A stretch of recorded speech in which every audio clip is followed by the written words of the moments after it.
Le problème avec les gens qui n'ont pas d'identité, c'est qu'à vouloir plaire à tout le monde, vous allez devenir un monstre. Vous allez devenir une personne que même Dieu ne va pas reconnaître. Il y a des gens, vous dites toujours oui. Vous ne dites jamais non. Lorsqu'on vous demande un service, même lorsque vous ne voulez pas faire la chose, vous dites oui. Mais vous dites oui pourquoi? Et pourtant, vous ne voulez pas le faire parce que vous voulez plaire aux gens.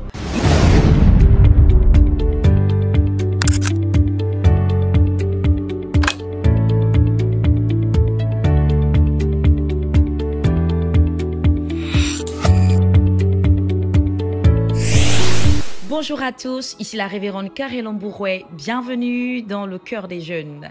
Nous sommes dans la rubrique Let's Talk. Parlons-en. Ici, nous avons des moments de partage, d'expérience, témoignages, mais surtout d'édification.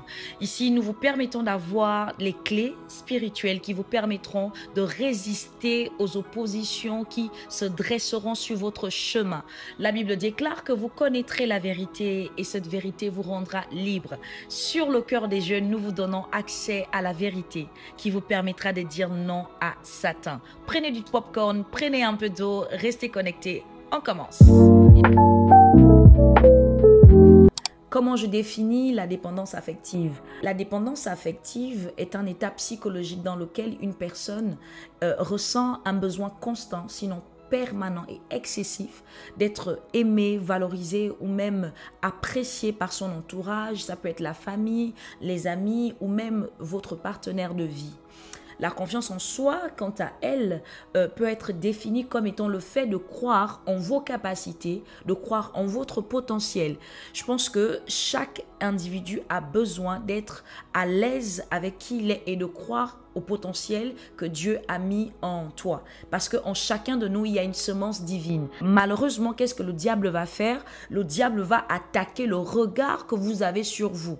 La plupart des gens, nous vivons une vie qui est conditionnée par le regard des gens sur nous, au lieu d'avoir une vie qui est conditionnée par le regard de Dieu sur nous. Je suis d'accord que la confiance en soi doit avoir pour but de vous emmener à vous déployer et à rentrer pleinement dans votre destinée prophétique. La tragédie commence lorsque nous sommes en contact, ou du moins je suis en contact, avec des gens qui placent leur confiance dans leur potentiel, dans leur beauté, dans le nom de leur famille ou même leur position sociale. Tu es en danger si tu crois en toi parce que tu es belle. Tu es en danger si ta confiance en toi est soutenue par le fait que tu viens d'une bonne famille. Tu es en danger si ta confiance en toi est soutenue par le fait que les gens t'acclament ou par le fait que tu as beaucoup de followers. Tu es en danger si ta confiance en toi est soutenue par le fait que tu as des biens ou tu as des avoirs. La confiance en soi qui te permet d'être stable et épanoui, c'est celle qui te vient de Dieu. Parce que la tragédie, c'est que si tu fondes ta confiance en toi dans les choses que tu as, le jour où on t'enlève ces choses, tu deviens quoi? Je connais des gens qui se sentaient bien au lycée, qui bombaient le torse parce que, par exemple, leur père était ministre, parce qu'ils venaient d'une famille nantie. Mais le jour où leur père n'était plus ministre ou le jour où leur famille a perdu leur héritage ou leur richesse, ces personnes-là marchaient tête baissée. Et c'est le danger de cette génération. Si notre confiance en nous se base sur les choses à l'extérieur, nous sommes en danger. Mais si ta confiance en toi, tu la bases en Dieu, si elle est fondée en Dieu, si Christ est le pilier de ta confiance, alors crois-moi, tu seras équilibré. La Bible déclare dans le livre de Psaumes, heureux ceux qui placent en toi leur appui. Ils trouvent dans leur cœur des chemins tout tracés. Lorsque tu places ton appui en Dieu, tu trouveras toujours des chemins qui te mèneront vers ta destinée, là où Dieu t'attend. Alors, quels sont les signes que l'on est en pleine dépendance affective? Alors, j'ai noté 6 clés, mais je suis d'accord avec vous que peut-être la liste n'est pas exhaustive, mais au moins, au travers de ces clés, vous allez pouvoir détecter si vous êtes sous l'influence d'un esprit dépressif ou même si vous vivez vous-même une situation où vous êtes dépendant affectif. Déjà, j'ouvre une parenthèse pour vous dire que ce thème, je l'aime. Pourquoi? Parce que pour moi, ce thème parle un peu de ma vie. J'ai une jeunesse pas simple, je vais raccourcir. Et l'une des choses que je remarquais, c'est que j'avais constamment peur de l'abandon. Et vous allez vous rendre compte que les personnes qui sont victimes de dépendance affective ont peur de l'abandon, ont peur du rejet. Vous avez du mal à être seul. Lorsque vous êtes seul, vous avez le sentiment que il y a un problème avec vous. Je me rappelle que je sortais d'une rupture, d'une relation amoureuse. J'avais un goumet, puisqu'on est sur le cœur des jeunes, j'avais un goumet. Et puis, c'est comme si, après la rupture, j'étais inconfortable, mais émotionnellement. Et puis, je ressentais comme un besoin urgent à nouveau d'être en couple. Et comme il y avait un gars qui me draguait depuis des mois, je ne l'aimais pas, mais le gars était beau. Et donc, je me rappelle que à peine j'ai rompu, je me rappelle, j'avais envoyé un message au gars et je lui ai dit, est-ce que tu veux toujours être avec moi? Le gars m'a dit, je n'attends que ça. C'est comme ça que j'ai commencé la relation. C'est-à-dire que je n'aimais pas la personne. Mais c'est comme si, lorsque vous êtes seul, vous avez le sentiment que le monde tombe sur vous, quelque chose ne va pas. Les personnes qui sont sous l'emprise de cet esprit ne comprennent pas comment elles ont toujours besoin d'être entourées des gens. Elles ont toujours besoin d'avoir de l'attention. Vous avez besoin que l'attention soit constamment sur vous. Donc ça, c'est une première clé qui vous permettra de savoir si vous êtes victime de dépendance affective ou pas. La deuxième clé que je peux vous donner, j'ai noté, c'est l'estime de soi faible. Votre estime de vous, autant pour moi, est très faible. Vous avez un mauvais regard sur vous. Vous avez constamment besoin que les gens vous rassurent. Le verset qui me vient à l'esprit, c'est Moïse qui envoie les espions et qui leur demande d'aller explorer Canaan. La Bible dit qu'alors qu'ils arrivent à Canaan, ils vont dire, nous avons vu des géants, enfants d'Anak. Nous étions à nos yeux et aux leurs comme des sauterelles. Voyez-vous, des personnes qui sont victimes de cet esprit ont toujours un mauvais regard sur eux. Lorsque vous êtes entouré des gens, vous avez constamment l'impression que vous êtes petit, que vous ne valez rien. Lorsque vous voyez une personne qui est belle, vous êtes toujours en train de vous dire que oh, elle est très belle, alors que vous-même, lorsqu'on vous regarde, vous êtes magnifique. Et donc, je me rappelle, j'avais toujours tendance à faire des compliments aux gens. Mais la raison pour laquelle je faisais des compliments aux gens, c'est parce qu'en retour, je voulais que la personne me dise « Ah, mais toi aussi, tu es belle ». Mais sauf que si la personne ne le pense pas, si ça ne vient pas du cœur, est-ce que vous voyez? Donc ça, c'est la deuxième clé. La troisième clé que je peux vous donner, c'est le besoin constant de validation. Les personnes qui sont victimes de cet esprit ont constamment besoin d'être validées par leur entourage. Lorsque tu portes une tenue, si tes copines disent « on n'aime pas »,« ah, vous n'aimez pas »,« oh, ok ». Et puis, bim, le lendemain, tu as pris une autre tenue. Je me rappelle, j'avais des amis et qu'est-ce qu'on faisait? La veille, on s'appelait et on se montrait nos tenues. On dit que oh, moi, je vais porter ça demain. Ah, moi, je vais porter ça. Et puis, finalement, lorsque je montrais ma tenue, bah, j'aime pas trop. Ou alors, parfois, elle ne disait même pas qu'elle n'aimait pas. C'est juste qu'elle ne m'encensait pas. Elle ne démontrait pas que mon choix était un bon choix. Et donc, le lendemain, lorsque j'arrivais à l'école, oh, mais pourquoi tu as changé ta tenue? Oh, je n'aimais plus, mais c'est pas vrai. C'est juste parce que les copines ne m'avaient pas montré que j'avais bien choisi. Donc, les personnes qui sont victimes de cet esprit ont constamment besoin de validation. Tu as besoin que les gens approuvent le choix de ton partenaire. Tu as besoin que les gens approuvent ce que tu manges. Tu as besoin que les gens approuvent ta démarche. C'est une prison. C'est-à-dire que vous êtes esclave des gens. Je prie que Dieu brise cet esprit alors que tu es sous le son de ma voix. Que Dieu te libère de cet esprit. C'est-à-dire que ça ne s'explique pas. Le diable est un mauvais diable. La Bible déclare que si le Fils de l'homme vous a affranchi, c'est-à-dire que tu as déjà été affranchi par Christ. Mais il y a comme une volonté du diable à vouloir t'emmener à être dépendant du regard des autres. Surtout aujourd'hui à l'ère des réseaux sociaux. Tu as fait un post, tu as posté ta photo. Toi-même, tu as aimé ta photo. Et puis, tu te rends compte que tu as 5 likes. Tu as posté la photo à 10 h. Et puis, à 18 h, tu as 5 likes. Et puis, quand on vient à 20 h, tu as supprimé la photo. Comme tu considères que comme tu n'as pas eu beaucoup de likes, c'est que les gens n'ont pas validé. C'est que peut-être sur la photo, tu n'es pas assez belle. Mon ami, si tu as mis la photo, c'est que tu l'aimais. Que les gens aiment ou pas, aiment ta photo. Tu vas voir des gens, la personne va publier une vidéo où par exemple tu encourages les gens, peut-être la vidéo tu as 1000 vues et tu te dis que les autres ont des vidéos où il y a 50 000 vues. Mais tu n'es pas tout le monde. Peut-être que les 1000 vues qui ont vu cette vidéo, c'est vraiment les personnes que Dieu avait choisies. Ce sont ces personnes-là qui devaient être impactées par cette vidéo. Et donc les personnes qui sont victimes de cet esprit de dépendance affective ont constamment besoin de validation. La quatrième clé, c'est l'anxiété relationnelle. My God. C'est la clé qui m'a le plus traumatisée durant mon parcours parce que les personnes qui sont victimes de cet esprit de dépression sont constamment anxieuses. L'anxiété relationnelle, c'est quoi? C'est les personnes qui ont constamment peur de perdre les gens. C'est-à-dire que tu es en relation avec quelqu'un, toi-même, la personne elle-même commence à poser des actions pour détruire la relation.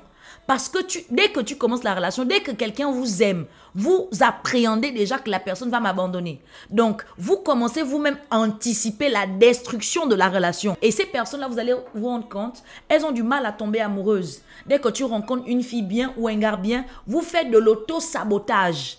Vous-même, vous détruisez des relations parce que vous vous dites, vaut mieux que ce soit moi qui quitte la personne plutôt que la personne me quitte. Donc, ces personnes sont souvent victimes d'anxiété relationnelle. Elles n'arrivent pas à bâtir des relations. Elles n'arrivent pas à garder des gens. Je prie, alors que tu es sous le son de ma voix, que Dieu brise tout esprit qui t'oppresse, qui t'emmène à avoir peur du rejet, à avoir peur de la solitude, qui t'emmène à être constamment anxieuse lorsque Dieu te donne des relations de destinée.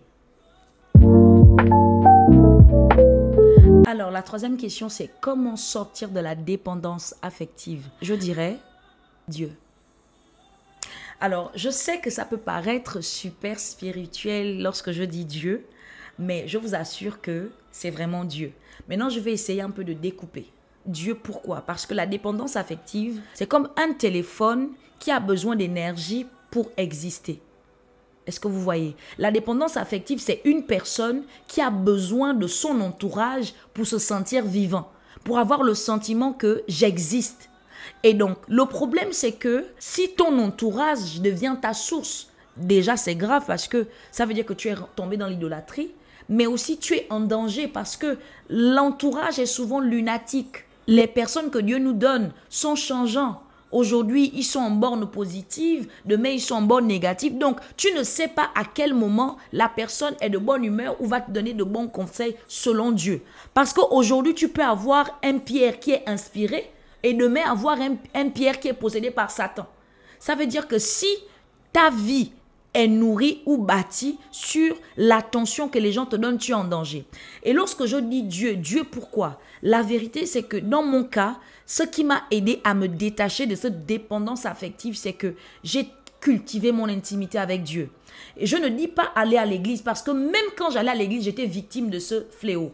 Et vous allez vous rendre compte que le problème qu'on a aujourd'hui avec la chrétienté, c'est que beaucoup de chrétiens, on a un problème d'identité. C'est pourquoi vous allez voir dans l'église des chrétiens qui ne savent pas qui ils sont. Au lieu que ce soit le monde qui calque son modèle sur le modèle de l'église, parfois vous allez trouver des chrétiens, c'est maintenant nous qui calquons notre mode de vie sur le modèle du monde. Mais tout ça, c'est parce que en fait, on veut être accepté. Lorsque vous décidez d'être chrétien, c'est comme si vous devenez un paria. Les gens vont vous coller une étiquette. Et parfois, nous les chrétiens, on ne veut pas que les gens nous collent une étiquette. Qu'est-ce qu'on fait? On essaye de se conformer. Or, la Bible nous demande de ne pas nous conformer. Donc, le seul moyen de sortir de cette emprise ou de cette addiction mondaine, c'est de s'attacher à Dieu, de faire de Dieu notre source. Dans mon cas, j'avais des problèmes avec mon identité. Je ne savais pas qui j'étais. Je me cherchais énormément comme la plupart des jeunes. J'étais le genre de personne, si tu me dis, ah, tu es bien en jaune, je vais porter le jaune tous les jours.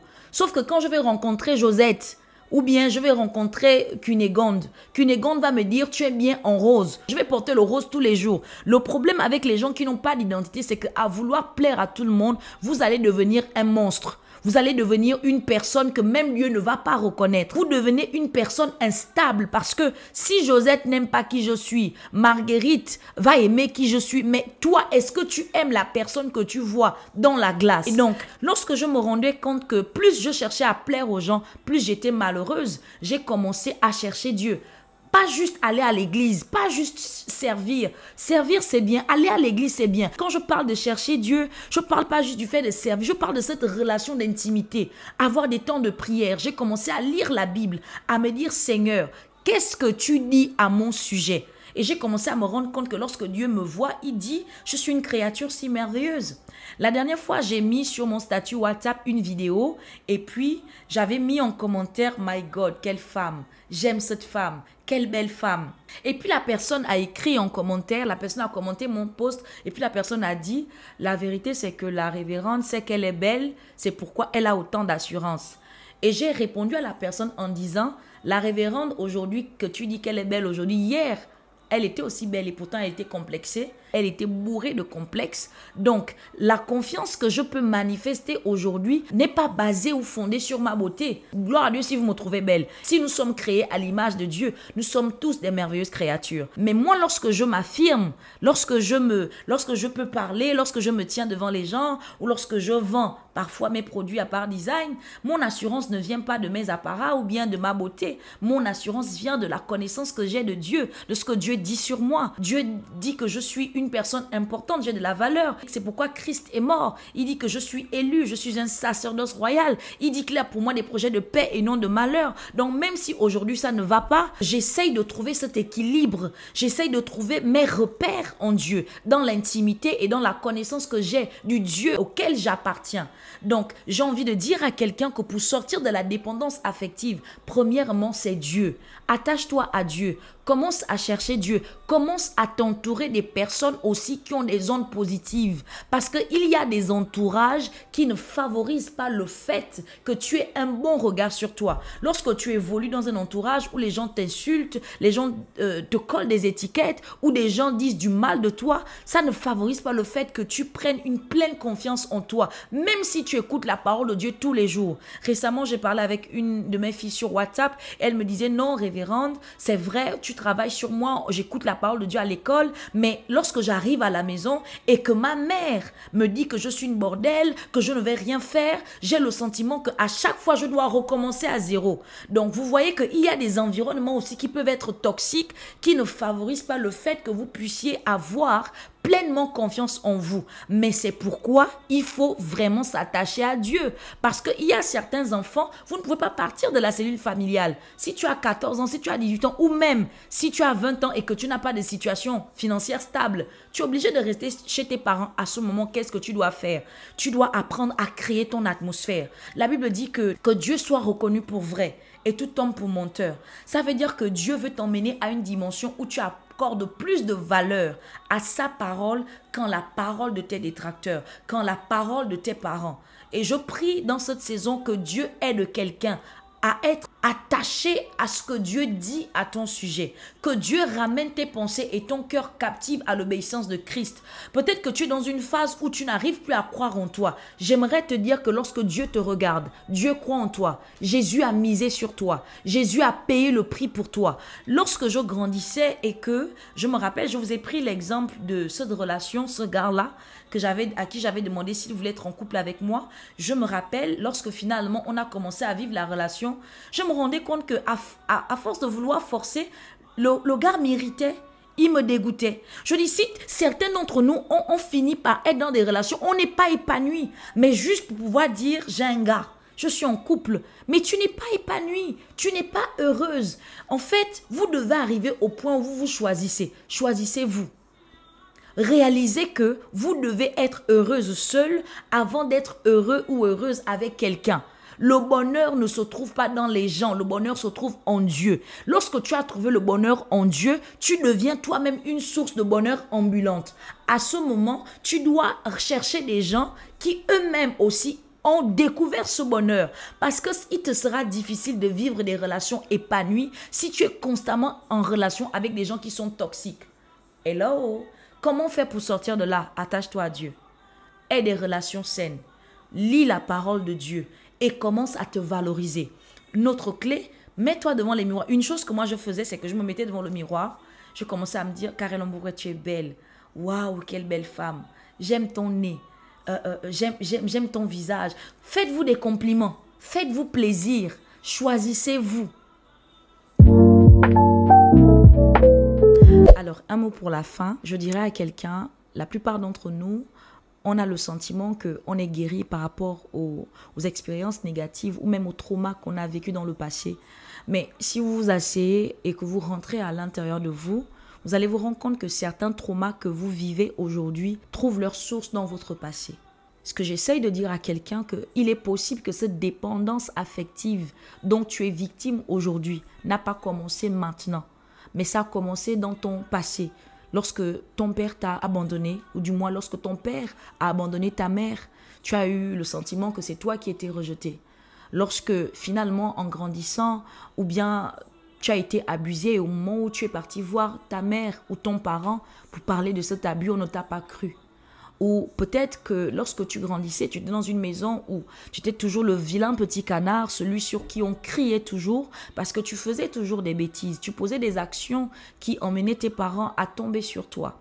Peut-être que cette dépendance affective a commencé dans ton enfance parce que tu avais peut-être un défaut sur ton physique. Peut-être que tu étais grosse, peut-être que tu avais un gros nez, peut-être que c'était un handicap. C'est quelque chose qui a commencé dans ton enfance, qui est devenu un trauma et au fil des années, parce que tu n'as pas traité la situation, ce qui fait qu'aujourd'hui, tu as constamment besoin que l'on te rassure.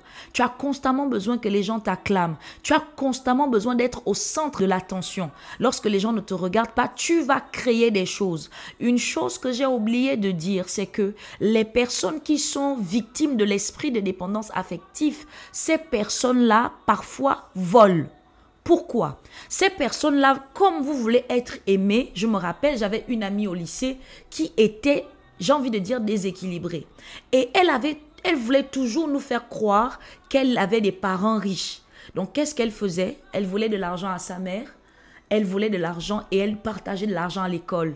Elle achetait des cadeaux tout le temps et elle nous donnait des cadeaux. Et puis, un jour, on était étonnés. On a vu les policiers arriver à l'école. Les policiers l'ont arrêtée. Donc, ses parents avaient saisi les policiers parce que ses parents avaient pris la décision de la mettre en prison. Cette jeune fille-là, elle a dormi en cellule pendant 3 jours parce que ses parents voulaient donner une leçon.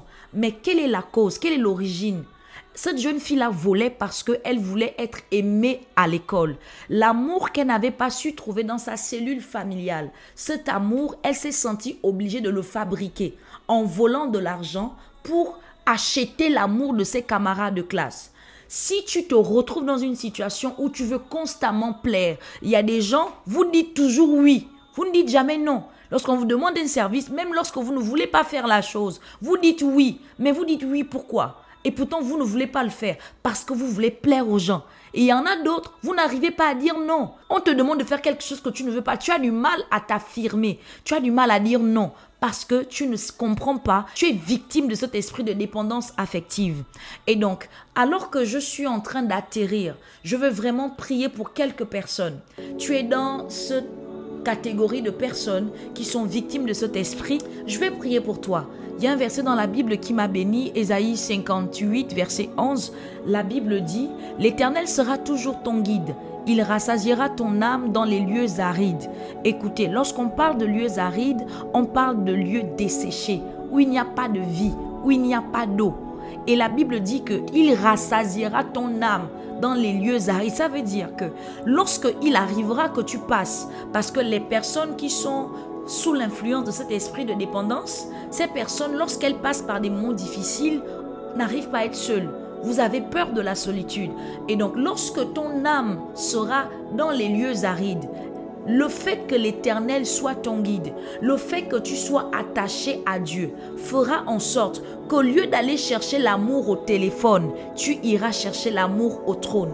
Je vais prier pour ces personnes afin que dans cette saison, que tu fasses de Dieu ton guide.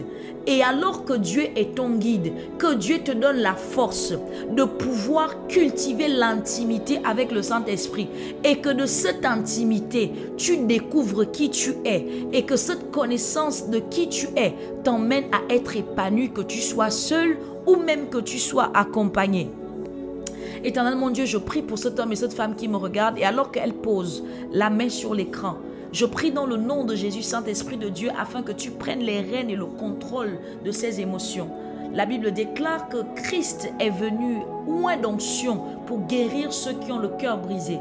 Père, je prie dans le nom de Jésus afin que tu guérisses le cœur de cette personne qui est brisée. Certainement rejetée par ses parents, rejetée par son entourage. Je prie que tu aides cette personne à expérimenter un face-à-face. Saint-Esprit de Dieu, je prie afin que dans cette saison, tu prennes cette personne par la main, que tu sois son guide, La Bible dit, l'Éternel est mon berger quand je marche dans la vallée de l'ombre de la mort. Seigneur, alors que certainement elle est dans une vallée qui ressemble à la vallée de l'ombre de la mort, ma prière est alors que tu es son berger, que tu marches à ses côtés, que tu prennes cette personne par la main, que tu l'aides à ne pas avoir les yeux sur son entourage, mais à avoir les yeux sur toi. La Bible déclare que lorsqu'on tourne vers lui nos regards, on est rayonnant de joie. Seigneur, je prie dans le nom de Jésus que dans cette saison, alors que nous tournons nos regards vers toi, que nos visages soient couverts de joie, que nous puissions rayonner de joie. Ma main et je m'attaque contre tout esprit qui t'oppresse, qui oppresse ton âme, qui oppresse tes relations. La Bible déclare que le Fils de l'homme est venu pour faire cesser les ténèbres. Seigneur, que les ténèbres de sa vie disparaissent maintenant, alors que ta lumière jaillit. Je dis de là où tu es, je prie que la lumière de Christ jaillisse et que tu sois libéré des chaînes de la captivité, des chaînes de la dépendance affective. Seigneur, c'est ce que je te demande, c'est ce que j'obtiens au nom de Jésus. Amen. Je vous dis à très bientôt. Nous allons nous retrouver dans une prochaine capsule sur le cœur des jeunes. Restez connectés. Au revoir.